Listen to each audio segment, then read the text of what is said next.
बोलो नीप करोरी बाबा की जय, परम पूज्य सिद्धि माँ की जय, भक्त वत्सल हनुमंत लाल की जय। मित्रों, मैं डॉक्टर उमेश बाजपेयी उपस्थित हूँ आपके समक्ष अपने प्रभु नीप करोरी बाबा महाराज की अद्भुत लीलाओं का वर्णन करने के लिए। आज की जो हमारे प्रभु की लीला है वो एक डॉक्टर से जुड़ी हुई है। कैसे उस डॉक्टर के द्वारा प्रभु अपमानित किए जाते हैं, बार बार अपमानित किए जाते हैं, और उसके बाद भी महाप्रभु पर कोई असर नहीं पड़ता, बल्कि उस डॉक्टर का सहयोग ही वो करते हैं और उसके ऊपर आई हुई विपदा को कैसे हर लेते हैं। तो इसके संबंध में आज हम लोग आगे जानेंगे और प्रभु की बड़ी अलौकिक लीला है, तो ध्यान से सुनिए। एक डॉक्टर साहब स्वास्थ्य सेवाओं में लखनऊ के हुए। वो अपनी किसी गलत करने के चक्कर में निलंबित कर दिए गए और निदेशक स्वास्थ्य सेवा DN शर्मा जी थे उस समय, उन्होंने उनको निलंबित किया था। लखनऊ बाबा जी का अक्सर आना जाना रहता था। बाबा महाराज लखनऊ गए हुए थे। पता नहीं उनको कैसे पता चला कि डॉक्टर फला फला जो है वो निलंबित हो गए हैं। बाबा महाराज उनके दरवाजे पर पहुंच गए और अपने साथ जो भक्त थे, चूँकि बाबा महाराज अकेले नहीं चलते थे, उनके साथ तो कारवां चलता था। जहाँ जाते थे भक्त उनके पीछे लग लेते थे। तो उन्होंने एक भक्त को भेजा कि जाइए डॉक्टर साहब को बुला लाइए और कह दीजिए कि बाबा नीप करोरी जी आए हैं। भक्त ने जाके ऐसा ही कहा कि बाबा नीप करोरी महाराज जी आए हैं, आपको बुला रहे हैं। तो डॉक्टर ने कहा कि मैं किसी बाबा बाबा को नहीं जानता, भाग जाओ यहाँ से, और अपमानित करके उस भक्त को भगा दिया। उसने आकर के यथावत बाबा महाराज से अपनी पूरी बात कह दी। बाबा महाराज मुस्कुराते रहे और उन्होंने फिर दूसरे भक्त को भेजा कि जाओ बुला के लाओ। वो भक्त पुनः गया और उसने कहा कि चलिए, तो आपको बाबा महाराज बुला रहे हैं। तो इस बार वो और असभ्यता से पेश आया और कहा कि भाग जाइए, नहीं तो आप लोगों को यहाँ से मार मार के भगाएंगे, मुझे किसी की कोई बात नहीं सुननी। वो असभ्यतापूर्ण व्यवहार उस भक्त को बहुत बुरा लगा, लेकिन महाप्रभु से आके जब बताया तो महाप्रभु हंसते रहे, क्योंकि यही ईश्वर में और मनुष्य में अंतर है। हमको आपको कोई भी बात अगर कोई कह देता है तो हम आप प्रतिकार कर देते हैं, क्योंकि हम मनुष्य हैं। लेकिन जो हमारे ईश्वर हैं वो ऐसा नहीं करते। हम आप लाख बार गलतियां करते हैं, इसके बाद भी हमारे परमपिता हमें माफ़ करते हैं, क्षमा करते हैं। इसीलिए वो ईश्वर हैं और हम मनुष्य हैं।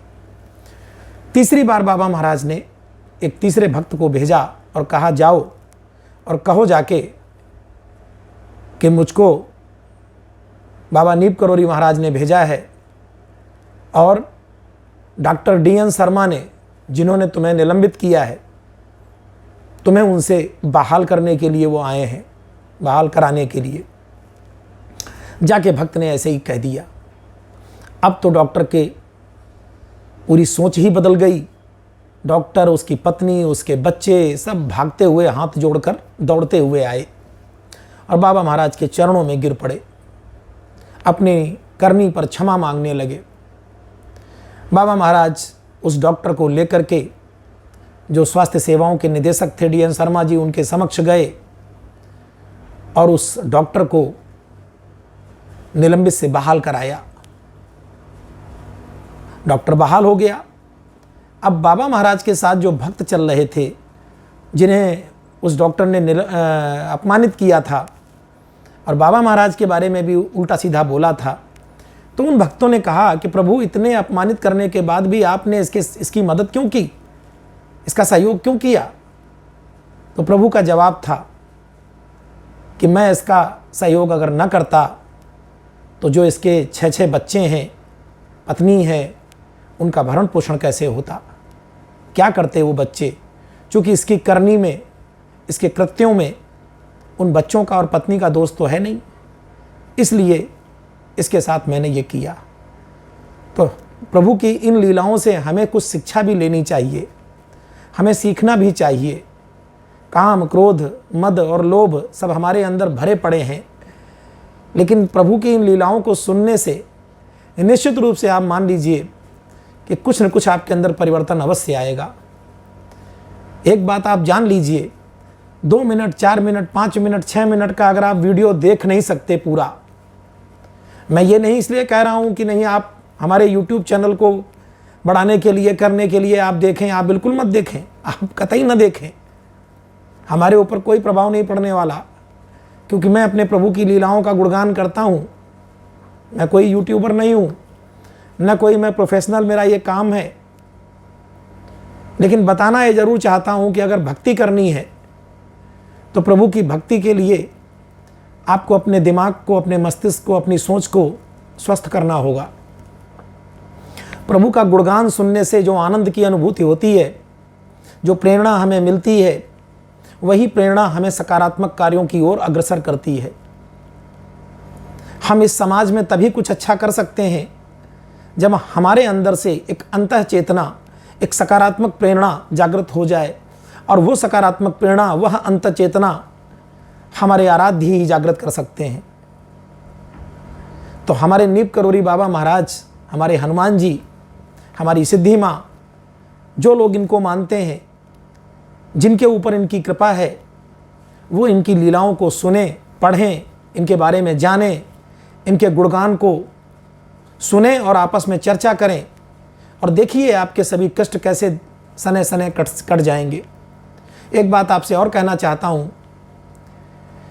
कि धैर्य धारण करें, धैर्य रखें। सबकी पीड़ाएं हैं, ऐसा कोई नहीं जिस जो पीड़ा में ना हो। आपको क्या लगता है मैं पीड़ा में नहीं रहता? मेरी भी अपनी पीड़ाएं हैं, मुझ पर भी बहुत संकट रहते हैं, बहुत समस्याएं रहती हैं। लेकिन हमारे संकट, जब मैंने अपने प्रभु को सब कुछ सौंप दिया तो मेरे संकट तो प्रभु के संकट हो गए, मेरी पीड़ा तो प्रभु की पीड़ा हो गई। जब मैंने प्रभु को अपने को ही सौंप दिया तो फिर मेरी पीड़ा बची क्या? फिर तो जो मेरी पीड़ा है वो मेरे पालनहार की पीड़ा है। वही मुझे देखें, वही जानें, वही समझें। हम तो उन्हीं को सौंप चुके हैं। तो जब स्वयं को ही अपने ईश्वर को सौंप दिया तो हमारी सुख दुख सब उन्हीं का है। तो आज इन्हीं शब्दों के साथ यह लीला प्रभु की कैसी लगी कमेंट बॉक्स में अवश्य बताइएगा। बोलो नीप करोरी बाबा महाराज की जय, परम पूज्य सिद्धि माँ की जय, भक्त वत्सल हनुमंत लाल की।